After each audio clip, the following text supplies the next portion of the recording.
করলেন আজ রাত্রিবেলায় 100 বিবির কাছে যাব, 100 বিবি গর্ভবতী হবে, সব কয়টা আমার ছেলে সন্তান হবে, প্রত্যেকটা সন্তানকে আমি প্রশাসন বানাবো। বাপ বেটা যখন রাস্তা দিয়ে হেঁটে যাব, এলাকার লোকজন আতঙ্ক থাকবে, বলবে সুলাইমান বাহিনী আসতে যে সবাই সর, এরকম চিন্তা করবে, ভয় পাবে। সুলাইমান আলাইহিস সালাতু ওয়াস সালাম এক এক করে 100 স্ত্রীর কাছে গেলেন ওই রাত্রিবেলা, কিন্তু দেখা গেল গর্ভবতী হয়েছে মাত্র একজন। জোরে বলুন কয়জন? অথচ নিয়াজ ছিল কয়শো বাচ্চা হবে? 100।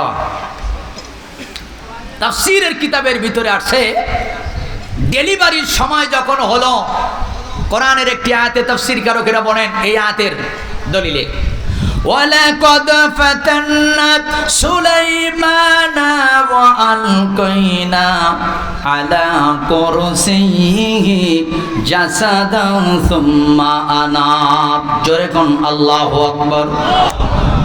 সুলাইমান আলাইহিস সালাতু ওয়াস সালাম কুরসি, এই চেয়ারের পরে আল্লাহ পাক একটি সন্তান রেখে দিলেন, যার চোখ নাই, হাত নাই, নাক মুখ কিছু নাই, জানও নাই, একটা গোস্তের দোলা। কিসের দোলা? একটি গোস্তের দোলা লিখে দিলেন। চাইছিল 100 সন্তান, একটাও দিলেন না। আল্লাহ পাক নবী সুলাইমানকে পরীক্ষা করে বুঝালেন তুমি নবী হতে পারো। এ নবী সুলাইমান শোনো, সন্তান তোমার হাতে না, সন্তান হলো আমি আল্লাহর হাতে। 100 স্ত্রী গর্ভবতী তোমার কারণে হয় না, এই স্ত্রীদের পেটে বাচ্চা দেয় কে? এই সম্পর্কে আল্লাহর নবী একটা হাদিস বলেছেন, সাহাবায়ে কিরামদেরকে বলেছেন, আমার সাহাবীরা জানো, সুলাইমান নবী আমাদের ভাই যদি ওই রাত্রির স্ত্রীদের কাছে যাওয়ার আগে একবার ইনশাআল্লাহ বলতো, কি বলতো একটু কথা বলেন, একটা বার যদি ইনশাআল্লাহ বলতো, আল্লাহ পাক ওই রাত্রিতে নবী সুলাইমানকে 100 সন্তানের বাবা বানাইতেন। আমি মুহাম্মদ সাল্লাল্লাহু আলাইহি সাল্লাম শুধু ইনশাআল্লাহ বলি নাই, এজন্য আমার আল্লাহ 16 দিন ওহী বন্ধ করেছে। কতদিন? এবার আপনারা বলেন ইনশাআল্লাহর ক্ষমতা আছে না নাই? ইনশাআল্লাহর একটা সম্মান আছে না নাই? মনোযোগ দেন। ফিলিস্তিন, কাশ্মীর, আফগানিস্তান 60 বছর 40 বছর যুদ্ধ হয়, স্বাধীনতা পায় না।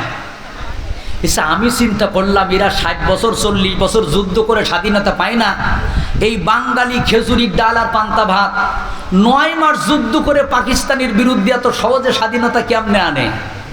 যত কারণ আছে এর ভিতরে একটি কারণ অস্বীকার করতে পারবেন না। কিংবদন্তি এক নেতা আমার বাংলাদেশে, বঙ্গবন্ধু শেখ মুজিবুর রহমান, উনি বলেছিলেন রক্ত যখন দিয়েছি প্রয়োজনে আরও দেব, এই জাতিকে মুক্ত করে ছাড়বো। এবার কি বলেছিল আপনারা বলুন? এই কথাটা কি সত্য না মিথ্যা? হ্যাঁ, সত্য। বঙ্গবন্ধু বলেছিল রক্ত যখন দিয়েছি প্রয়োজনে আরো দেব, এই জাতিকে মুক্ত করে ছাড়বো ইনশাআল্লাহ।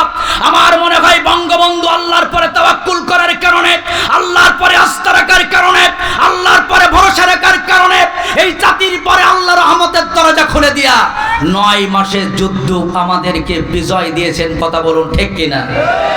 বঙ্গবন্ধুর মতো নেতা যেখানে বলে ইনশাআল্লাহ, আর তার আদর্শের সৈনিক টাকলু মুরাদ বলল থাকবে না বিসমিল্লাহ।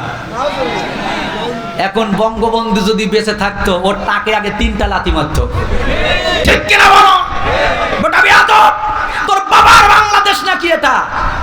তাই আমরা 72-এর সংবিধানে ফিরে যেতে চাই। রাষ্ট্র ধর্ম ইসলাম থাকবে না, বিসমিল্লাহ থাকবে না। আহা, এ তোমার নানা মামার দেশ তো।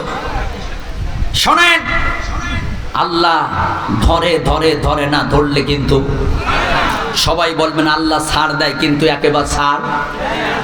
আল্লাহ তো ক্ষমা করেছে কিনা জানি না, সিলিং ফ্যানটা ওরে ক্ষমা করে নাই। ওই টাকলু শুই আছে, সিলিং ফ্যানটা কপালে পরে 3টা সেলাই লাগাইছে। সুবহানাল্লাহ বলবেন না? স্ত্রীর মামলা খেয়ে বিদেশে পালাইছে, ওখানে মামলা, ওখানে তাড়া খেয়ে আবার বাংলাদেশে চোরের মতো রাত্রিবেলা এসেছে। এবছর নির্বাচন করেছে আবার বেলত যেতে। ছোট ছোট বাচ্চারা কয়, ছোট ছোট বাচ্চারা নির্বাচনের প্রচার করেছে। এক বাচ্চা কয় ভোট দেবেন ভাই কোনখানে, আরেক বাচ্চা কয় টাকলুর মাঝখানে। ওরে তো তেঁতুল গাছে গলায় দড়ি দেওয়া দরকার। আমি বলি শোন, ফিরে যদি যেতে হয়, মদিনার সংবিধানে ফিরে যদি যেতে আসি, 72-এর সংবিধানে ফিরে যাওয়া যাবে না। মনে রাখবেন, 30 লক্ষ হিন্দুদের রক্তে বাংলাদেশ স্বাধীন হয় নাই। কোন হিন্দু দাদা ভাই যদি তাকে হাত দেখান, 30 লক্ষ হিন্দুর রক্তে বাংলাদেশ স্বাধীন হয় নাই, 30 লক্ষ মুসলমানের রক্তে স্বাধীন হয়েছে, 2 লক্ষ মা বোনের ইজ্জতের বিনিময়ে স্বাধীন হয়েছে। ফিরে যদি যেতে হয় মদিনার সংবিধানে ফিরে যাব। মনে রেখো টাকলো, যতদিন পর্যন্ত সূর্য পূর্ব দিকে উঠে পশ্চিম দিকে যাবে, আল্লাহর কসম, আল্লাহর কসম, রাষ্ট্রধর্ম ইসলাম ছিল, রাষ্ট্রধর্ম ইসলাম আছে, রাষ্ট্রধর্ম ইসলাম কিয়ামত পর্যন্ত থাকবে। যদি কেউ পরিবর্তন করতে চায়, ঝাঁটা পিটা খেয়ে নানা মামার দেশ থেকে পাবে।